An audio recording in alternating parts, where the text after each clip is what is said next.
Welcome friends, smart circle के आज के इस एडिशन में हम आपको मिलवाने जा रहे हैं एक ऐसी शख्सियत से जिनकी आवाज़ ही पहचान है उनकी। जी हाँ, मैं बात कर रहा हूँ एक रेडियो जॉकी के बारे में और जिनसे मिलने के बाद आपके कई सारे डाउट्स और कई सारी चीज़ें बहुत क्लियर हो जाएंगे। तो चलिए लिए चलते हैं हम आपको उनके पास। मौसम है बारिश का और याद तुम्हारी आती है। बारिश के हर कतरे से आवाज तुम्हारी आती है। बादल जब गरजते हैं दिल की धड़कन बढ़ जाती है। दिल की हर एक धड़कन से आवाज तुम्हारी आती है। जब तेज हवाएं चलती हैं तो जान हमारी जाती है। मौसम है कातिल बारिश का और याद तुम्हारी आती है। हाय सुरेंद्र, थैंक यू। मुझे आपने अपने इस चैनल के ज़रिए इतने सारे श्रोताओं तक पहुंचने का मौका दिया, क्योंकि अभी तक पर्दे के पीछे से बात की है अपने श्रोताओं के साथ, और जब रूबरू होने का मौका मिलता है तो सच में ऐसा लगता है कि आज मौका है मेरे पास अपने श्रोताओं से जुड़ने का।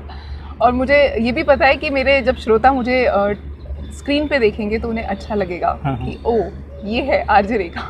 तो रेखा, सबसे पहले यही जानना चाहेंगे कि लिसनर्स ने अभी तक तुम्हारी आवाज़ सुनी है, तो आवाज़ की दुनिया कैसी है?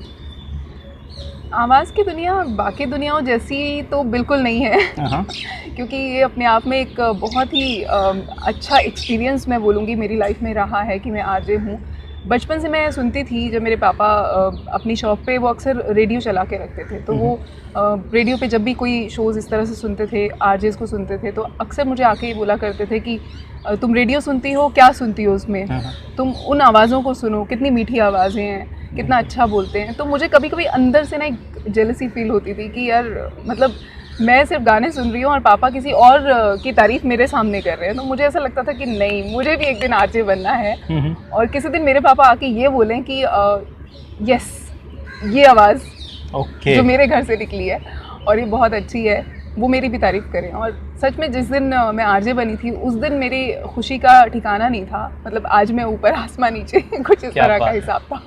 तो बड़ा अच्छा लगा था जिस दिन मैं आरजे बनी थी, और ये एक्सपीरियंस अपने आप में बहुत अच्छा रहा। वेल, डेफिनेटली अच्छा रहा होगा, क्योंकि जब हम कोई चीज़ अचीव करते हैं तो बहुत खुशी मिलती है। लेकिन एक बात बताओ, आरजे बनने का सफ़र बिल्कुल आसान था या फिर it's like dream come true? आसान तो खैर कुछ भी नहीं होता लाइफ में, बस आपकी मेहनत के साथ कुछ चीज़ें और अच्छी होती जाती हैं अगर आपके साथ आपके बड़ों की दुआएं भी हों। मेरे साथ कुछ ऐसा ही रहा है। मुझे ऐसा लगता है कि मैंने स्ट्रगल तो बहुत किया इस लाइन के लिए, लेकिन फिर भी कहीं ना कहीं कुछ ऐसा था जो मुझे अपने आप से थाली में परोस के मिलता चला गया। हालांकि मेरा कोई गॉडफादर नहीं है इस लाइन में, कोई ऐसा नहीं था जो मुझे गाइड कर पाए, पर कुछ चीज़ें ऐसे होती गई, कुछ ऐसे सिचुएशंस, ऐसे सर्कमस्टांसेस बनते चले गए कि अपने आप रास्ते निकलते गए और मैं उन रास्तों पे चलती गई और आज यहाँ हूँ। रेखा, एक बात बताओ, याद आता है अपना पहला ब्रेक जब रेडियो पर आने का मौका मिला था? मुझे याद है सुरेंद्र, जिस दिन मैंने पहली बार प्रोग्राम किया था ना रेडियो पे, उस दिन मेरे ब्रदर ने मुझे घर में रिकॉर्ड किया था। उस टाइम पे ना तो फ़ोन्स होते थे, ना ही कुछ ऐसा रिकॉर्डिंग का सिस्टम होता था ज़्यादा, बट मेरे ब्रदर ने मुझे कैसेट लगा के और रेडियो से रिकॉर्ड किया था। वो कैसेट आज भी मेरे पास पड़ी होगी। क्या बात है। और उसके अंदर मतलब मैं जब आज उसको सुनती हूँ तो मुझे पता चलता है कि आज मैं जहाँ पर हूँ, जितना मैं अच्छा बोल पाती हूँ, हाँ आज भी कमियाँ होंगी ज़रूर, सुनने वाले ज़्यादा अच्छा बता पाते हैं, कहीं ना कहीं कुछ कमियाँ होंगी, लेकिन उस चीज़ को अगर मैं कंपेयर करूँ जो मैंने पहला प्रोग्राम किया था, तो आज मुझे खुद को पता चलता है कि सच में उस वक्त जो कमियाँ थी आज मैं कहीं आगे हूँ उनसे। लेकिन हाँ, सीखने को बहुत कुछ मिलता है। अपने शोज़ को मैं रिकॉर्ड करती हूँ, सुनती हूँ, तब भी एक्सपीरियंस शुरू से मैंने किया है।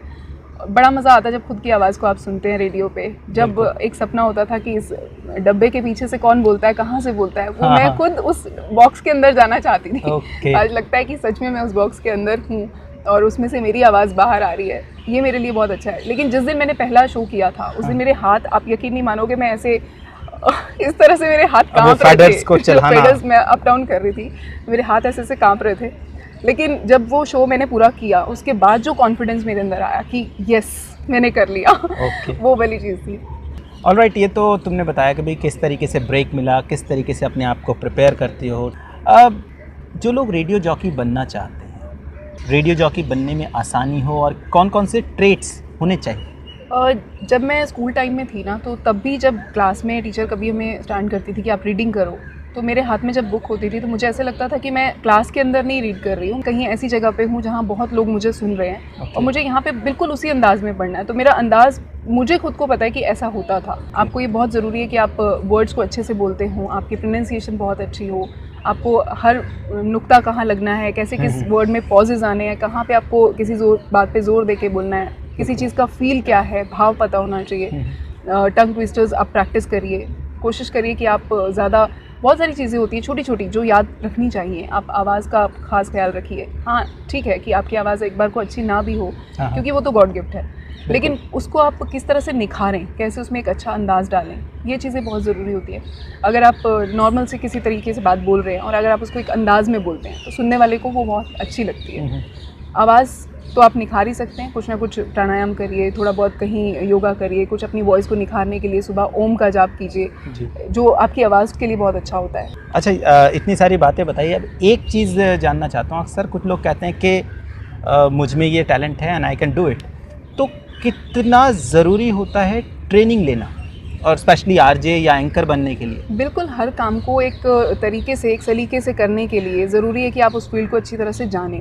मतलब मैं अगर बोलूँ कि हाँ मैं आरजे बन सकती हूँ क्योंकि मुझे बोलना आता है, मुझे माइक दीजिए मैं बोलूँगी, ठीक है आप बोल पाएंगे, आप में कॉन्फिडेंस होगा, आप अच्छा बोलेंगे, लेकिन अगर आप उसके साथ एक ट्रेनिंग भी ले लेते हैं तो आप उसमें और निखार ला सकते हैं, आप और अच्छी चीज़ों को सीख सकते हैं, जो उनकी और बारीकियां हैं उस फील्ड से जुड़ी हुई, उन चीज़ों को आप सीखते हो। और जब आपको बारीकियां पता चल जाती हैं तो आप में और कॉन्फिडेंस आता है, आप और ज़्यादा अच्छा कर पाते हो।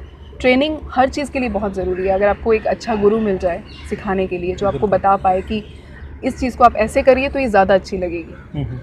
एक आवाज़ को रेडियो के ज़रिए आते आते कितने चरणों से गुजरना पड़ता है? आई मीन स्टूडियो का थोड़ा सा माहौल बताओ कि क्या अंदर का माहौल होता है? दरअसल हमारे जो श्रोता हैं जब हमें सुनते हैं तो मैं देखती हूँ कि बहुत सारे लोगों को ये होता है कि एक आरजे का सिर्फ इतना काम होता है कि वो बोलेगा गाना बजाएगा, बोलेगा गाना बजाएगा, जबकि अगर आप टेक्निकली सोचें तो बहुत डिफ़िकल्ट जॉब होता है, आपके ऊपर बहुत प्रेशर होता है, आपको एडवर्टीजमेंट्स बजाने हैं, आपको साथ में सॉन्ग्स का सिलेक्शन अच्छा होना चाहिए, आपकी स्क्रिप्ट के अकॉर्डिंग, आपकी स्क्रिप्ट अच्छी होनी चाहिए कि आप किस टॉपिक पे बात कर रहे हो, आपको अपने श्रोताओं को बांध के रखना है, उनके साथ आपको कैसे इंटरेक्ट करना है, क्या चीज़ आप ऐसा कैची करें कि लोग आपको सुनते रहें, आपको बटन चेंज करने की बजाय वो आपके साथ जुड़े रहें। हाँ, बिकॉज एक सेकंड लगता है चैनल चेंज करने में। अपनापन क्रिएट करना बहुत ज़रूरी है। आप किसी से भी बात कर रहे हो उसे ऐसा ना लगे कि आप बस प्रवचन कर रहे हो, आप बोल रहे हो, ये नहीं। आप जब भी बात करो तो ऐसा लगे कि जिससे भी, जो भी आपको सुन रहा है, आप पर्सनली उससे बात कर रहे हैं। करोड़ों लोगों के लिए तो आप बोल ही रहे हैं, लेकिन करोड़ों को ऐसा ना लगे कि आप करोड़ों लोग आपको सुन रहे हैं, उन्हें ये लगे कि आप सिर्फ उनसे बात कर रहे हैं। और जिस तरह का आपका स्क्रिप्ट है उस हिसाब से गानों का सिलेक्शन हो। ये ना हो कि मैं बात तो कर रही हूँ बहुत खुशी की और अचानक से मैंने गाना बजा दिया जिस पे आपके आंसू निकल आए, तो ये चीज़ नहीं होनी चाहिए। ये बहुत बारीकियां हैं जिन्हें अगर हम ध्यान रखें तो बहुत अच्छा रहता है। उसके अलावा टेक्निकली अगर आप देखें तो बहुत सारी चीज़ें होती हैं, माइक होता है, कंसोल होता है जिसे आपको संभालना होता है। अब तो खैर चैनल्स में बहुत सारी चीज़ें हो गई हैं कि बहुत एडवांस सॉफ्टवेयर्स आ गए हैं, उतना ज़्यादा आपको नहीं है। बट एक टाइम जब मैंने ज्वाइन किया था तब भी ऐसा होता था कि एक आपको CTR स्पूल जिसके ऊपर आप ऐसे टेप लगा के काम करते थे, वो होता था, साथ में एक कैसेट प्लेयर होता था, आप कभी कैसेट चला रहे हैं उसके ऊपर, और उसको रिवर्स भी करना पड़ रहा है, फॉरवर्ड करना पड़ रहा है, आपको कहीं कहाँ से कितने पॉइंट से गाना चलाना है, वो चीज़ें हैं। CD प्लेयर्स होते थे, CDs आपको चेंज करनी है, कुछ प्रोग्राम्स आपके रिकॉर्डेड CDs में हैं, कुछ आपके CDs गाने में, कुछ मतलब कैसेट्स में कुछ गाने हैं। 6 चीज़ें आपको संभालनी है, साथ साथ आपको लिसनर्स का भी ध्यान रखना है कि उनके मैसेजेस, अब तो मैसेजेस और वॉइस मॉड्यूलेशन और आवाज़ के ऊपर भी काम करना है। वो चीज़ भी कि आपका प्रेशर जो आपके ब्रेन पे चल रहा है वो आपका कहीं पे भी हाईलाइट ना हो। कितनी बार ऐसा भी हुआ कि सब चीज़ें ठप हो गई, होता है, सिस्टम है, कई बार कभी भी कुछ भी हो सकता है, टेक्निकल चीज़ें होती हैं, कुछ भी किसी के साथ भी हो सकता है। उस टाइम पे आप चुप ना हो। मेरे साथ ऐसा होता है कि यहाँ पे मेरा कंसोल पे हाथ चल रहा है कि अरे बाबा अटक गया है, बट मुझे कुछ बोलना नहीं है, मुझे बात सिर्फ वैसे ही करते रहना है कि आप सुन रहे हैं FM गोल्ड और मैं ये वो, मतलब मेरा ध्यान ये होता है कि मैं बात कर रही हूँ श्रोताओं के साथ, लेकिन यहाँ मैं टेक्निकली चीज़ों को ठीक करने की कोशिश कर रही हूँ। लोगों का जो लिंक है आपके साथ जुड़ा हुआ वो भी ना टूटे और आप अपनी चीज़ों को ठीक से प्रोग्रेस में ले आएँ वापस रास्ते पे, ट्रैक पे, और उसके बाद आप फिर से वैसे जुड़ जाएँ जैसे कुछ हुआ ही नहीं। रेखा, ये तो तुमने बताया स्टूडियो के बारे में, अब एक बात बताओ, apart from radio what else you do? शौक है एक्चुअली, रेडियो भी मेरी हॉबी ही रहा है। मैं कभी यहाँ पे प्रोफेशन के लिए नहीं आई थी, ना ही मैंने कभी ये सोचा था कि मैं यहाँ से पैसा कमाऊँगी। ठीक है, आप चीज़ों से जुड़ते हैं, आपको इनकम होती है, आपको बुरी नहीं लगती है, वो चीज़ें हैं। लेकिन मेरे लिए इनकम से पहले ये मेरी ज़िंदगी है, मेरी लाइफ है। मैं इसके बिना मतलब समझती ही नहीं कि मैं कुछ हूँ। और इसी तरह से और चीज़ें भी हैं मेरी लाइफ में, जैसे मैं कुछ पोइट्री भी करती हूँ, कुछ कहानियाँ भी लिखती हूँ, छोटी छोटी, जो मुझे शायद अभी शुरुआत है, हो सकता है कि एक टाइम के बाद उनमें और इम्प्रूवमेंट की ज़रूरत हो, लेकिन कोशिश करती हूँ। इसके अलावा अभी आगे थोड़ा टाइम के बाद उम्मीद है कि कुछ सिंगिंग में भी करूँ। वाओ, तो शौक है, देखते हैं आरजे, सिंगर, एंकर, साथ ही versatile थोड़ी personality। एक्टिंग भी कर लेती हूँ, कुछ अच्छा। टीवी सीरीज में भी मैंने एक्ट किया है, कुछ मूवीज़ में भी। अभी रवीना टंडन के साथ जो ये मूवी आई थी मात्र, उसमें भी छोटा सा कैरेक्टर किया है मैंने। स्टार प्लस के एक सीरियल के लिए भी मैंने काम किया था। वैसे कुछ छोटी छोटी चीज़ें हैं जो टाइम टाइम पे करती रहती हूँ, वो मेरी हॉबी है। मुझे इन चीज़ों से एक तरह से एनर्जी मिलती है, एक मज़ा सा आता है बस। आरजेस जैसा रेडियो पर होते हैं वैसे ही रियल लाइफ में भी होते हैं, या फिर इसमें कुछ फेक या ड्यूल लाइफ वाला फंडा होता है कुछ? ड्यूअल लाइफ मेरे हिसाब से ज़्यादा नहीं होती है, क्योंकि आप जो कुछ हैं, आप वैसे ही अगर आप अपने श्रोताओं से जुड़ते हैं तो एक लाइव इंटरेक्शन लगता है बिल्कुल। क्योंकि आप जैसे बात करते हैं, अगर आप उसमें आर्टिफिशियल कुछ डालेंगे तो वो बहुत अजीब लगेगा। लेकिन कभी कभी मजबूरियाँ ऐसी हो जाती हैं कि आपको होना पड़ता है आर्टिफिशियल। किसी को आपसे कोई मतलब नहीं है कि आप कितने टेंशन में हो, आप कितना रो रहे हो, या आपको क्या प्रॉब्लम है। हर कोई ये चाहता है कि आप हंसते हुए बात कर रहे हैं उनके साथ। अभी जैसे मैं एक इंसिडेंट आपको बताऊं, कहीं ना कहीं ऐसे हो रहा था कि मैं अभी रो पड़ूंगी, और मैं हंस रही थी रेडियो के ऊपर। मैं हंस के बात कर रही थी सबसे कि आप सुन रहे हैं मुझे, आपके साथ मैं हूँ, आपकी दोस्त रेखा। मतलब ये चीज़ें आपको आर्टिफिशियल करनी पड़ती हैं, क्योंकि वहाँ पे आप रोके नहीं दिखा सकते, वरना आपको 1 मिनट में लोग स्विच करके दूसरे चैनल पे जाएंगे। ये तो बात राज कपूर की थ्योरी वाली हो गई कि show must go on. Show must go on, बिल्कुल ऐसा ही था और ऐसा ही होता भी है रियल लाइफ में भी, कि आप बेशक से कितने भी टेंस्ड हो, आप अभी हो सकता है कि मैं रास्ते से गई हूँ, मेरे साथ कोई हादसा ऐसा हुआ हो, या मुझे कोई चोट लगी हो, या मैं कहीं गिर गई हूँ, कुछ भी हुआ हो, लेकिन जैसे ही मैं रेडियो पे माइक के सामने आती हूँ, मैं सब चीज़ों को भुला के वहाँ पे सिर्फ श्रोता और मैं और मेरा शो, बस यही चीज़ें होती हैं। तो रेखा, एक बात तो फिर पूछनी बनती है कि रेडियो की लाइन में या एंकरिंग की लाइन में या कैसे कैसे चैलेंजेस हैं? चैलेंजेस हर लाइन में होते हैं, और इस लाइन में भी बहुत हैं, क्योंकि फेस और आपकी आवाज़, ये 2 चीज़ें हैं जो लोगों को ये बताती हैं कि आप बहुत खुश हैं, और आपको सुन के लोग अपनी एनर्जी और बूस्टअप करते हैं। वो लोग आपके साथ खुश होते हैं, आपको सुनते हैं तो उन्हें खुशी मिलती है। तो आप कितने भी सैड होते हैं, आप लोगों को नहीं शो कर सकते, लेकिन यही आपके लिए सबसे बड़ा चैलेंज है कि आप अपने घर से कितनी भी टेंशन्स में हो, आपको कितनी भी रुकावटें हों, आपको कितना भी कोई पीछे की तरफ खींच रहा हो, लेकिन आप आगे बढ़ रहे हैं। कई बार होता है फैमिली का सपोर्ट भी नहीं होता है। हर फैमिली के अंदर, न सिर्फ मेरी, बहुत सारी फैमिलीज ऐसी होंगी कि आपको सब लोग सपोर्ट नहीं करते हैं। कहीं ना कहीं किसी ना किसी के दिमाग में ये चीज़ होती है कि नहीं, क्यों कर रहे हो ये सब। तो वहाँ पर आपको लोगों से लड़ झगड़ के, ज़िद करके आगे बढ़ना पड़ता है। वो चीज़ों को आप ध्यान में तो रखते हो, मगर वहाँ आपको अपने दिमाग के 2 हिस्से करने पड़ते हैं, कि एक हिस्सा जो आप घर के लिए इस्तेमाल कर रहे हो, एक आपके प्रोफेशन के लिए। आप उस प्रोफेशन के साथ जुड़े हुए हो, आपको सिर्फ हंसमुख रहना है, आपको खुश रहना है, आपको अच्छे से काम करना है, क्योंकि आपको अपना काम पे फोकस करना है। और जब आप घर आते हो तो आपको फैमिली को भी पूरा टाइम देना है, उन्हें भी आप अवॉइड ना करें। तो रेखा, एक चीज़ मुझे बताओ, अब इससे आगे के लिए व्हाट आर योर प्लान्स? जैसे अभी मैंने बताया कि मैं कुछ सॉन्ग्स लिखती हूँ, तो आगे तो प्लानिंग यही है कि अगर कभी ऐसा कुछ हो पाया तो मैं अपने सॉन्ग्स को पब्लिकली लाना चाहूँगी। कुछ एल्बम्स बनाने का प्लान है, बस ईश्वर की कृपा कब होती है वो देखना बाकी है।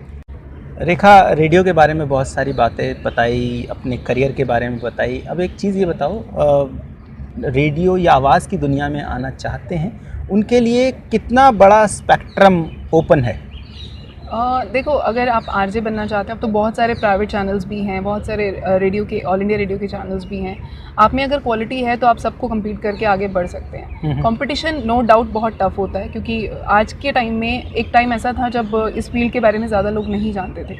पर अब क्योंकि बच्चे को पता है कि आरजे क्या होता है, तो यहाँ इस लेवल पे आने के बाद बहुत ज़्यादा कंपटीशन बढ़ जाता है, और कंपटीशन इतना टफ है कि आपको हर चीज़ में अपने आप को सही प्रूव करना है। लाइक आपको वॉइस भी दिखानी है अच्छी, आपको अंदाज़ भी होना चाहिए, आपको नॉलेज भी होनी चाहिए, आपका स्क्रिप्टिंग भी अच्छा होना चाहिए, बहुत सारी चीज़ें होती हैं।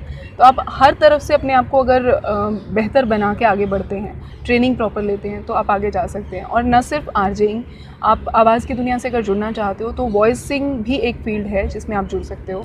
कि जैसे अगर आपने देखा हो कमर्शियल्स में या एडवर्टीजमेंट्स में बहुत सारी वॉइसेस दी जाती हैं, कहीं बच्चे की आवाज़ की रिक्वायरमेंट है, कहीं फीमेल वॉइस चाहिए, कहीं मेल वॉइस चाहिए, तो वो चीज़ें भी आप कर सकते हो। उसके लिए बहुत ज़रूरी है कि आपको वॉइस में मॉड्यूलेशन आता हो, आपको चीज़ों का फील पता हो, आप कैसे बोल रहे हैं, उसमें आप अंदाज़ डाल सकें। आप जितना हो सके अपने आप को हर वक्त कुछ ना कुछ करते रहिए। जितना आप ज़्यादा बोलेंगे उतना दिमाग आपका तेज़ होगा। आप बोलिए, क्रिएटिव बोलने की कोशिश करिए। आप किसी एक टॉपिक को पकड़िए, उसके बारे में आप 2 मिनट, 3 मिनट, 5 मिनट बोलने की कोशिश करिए। ये छोटी छोटी सी चीज़ें हैं, अगर आप ये प्रैक्टिकली करते हैं, आप रीडिंग अच्छी करने की कोशिश करिए, आप वर्ड्स का सही प्रोनाउंसिएशन जो भी होता है वो ढूंढने की कोशिश करिए। तो अगर आप इन चीज़ों से जुड़े रहते हैं हर वक्त, तो आप एक अच्छे वॉइस आर्टिस्ट, एक अच्छे आरजे बन सकते हैं। इतनी अच्छी आवाज़ की मालिक हैं आप, और अपनी आवाज़ में आपने इतनी सारी चीज़ें बताई जो कि बहुत बारीकी की चीज़ें हैं। क्योंकि अक्सर ये, जैसे आपने बीच में जिक्र करा था कि भाई रेडियो जॉकी बनना चाहते हैं तो उन्हें लगता है कि केवल बोलना है, जाके बोलना है, बात ख़त्म। लेकिन इसमें कई सारी टेक्निकलिटीज़ होती हैं जिसको फॉलो करना होता है, और उसको फॉलो करते हुए भी वो मेंटल प्रेशर नहीं आना चाहिए। तो ये वाकई हमारे लिसनर्स और व्यूअर्स दोनों के लिए अच्छी चीज़ें होंगी।